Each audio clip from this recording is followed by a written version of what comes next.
సాధారణంగా శివాలయాల్లో శివలింగాన్ని పూజిస్తారు. రాజస్థాన్‌లోని మౌంట్ ఆబూలో ఉన్న అచలేశ్వర్ మహాదేవ్ ఆలయంలో శివుని కుడికాలి బొటనవేలును మాత్రమే పూజిస్తారు. ఇలా పూజించడం వెనుక ఒక ఆసక్తికరమైన పురాణ కథ ఉంది. పూర్వం ఒకప్పుడు హిమాలయాల పర్వతాల దగ్గర ఉన్న మౌంట్ ఆబూలోని నందివర్ధన పర్వతం కదులుతూ ఉండేదట. అలా కదలడం వలన ఆ ప్రాంతంలోని ఋషులు తపస్సు చేసుకోవడానికి ఇబ్బంది పడేవారు. ఆ సమస్యను పరిష్కరించమని చెప్పి శివుణ్ణి మునీశ్వరులందరూ ప్రార్థించగా, ఆ పరమశివుడు కైలాసం నుండి తన కాలిని చాపి తన కుడికాలి బొటనవేలుతో ఆ పర్వతాన్ని నొక్కి కదలకుండా ఉంచారని అక్కడ ప్రజల నమ్మకం.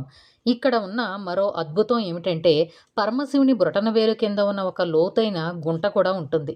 దానిని బ్రహ్మఖాడ అని పిలుస్తారు. ఈ గుంటలోని నీరు ఎంత పోసినా సరే అది ఎక్కడికి వెళ్తుందో ఎవ్వరికీ తెలియదు. అది ఎప్పటికీ నిండదు.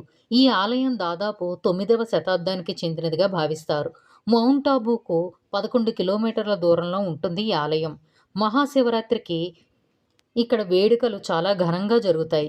ఇక్కడ ప్రతిరోజు ఉదయం 5 గంటల నుండి సాయంత్రం 7 గంటల వరకు పరమశివుని భక్తులు దర్శించుకుంటూ ఉంటారు. ఇక్కడ వాతావరణం కూడా చాలా ఆహ్లాదకరంగా ఉంటుంది. Please like, share, subscribe my channel.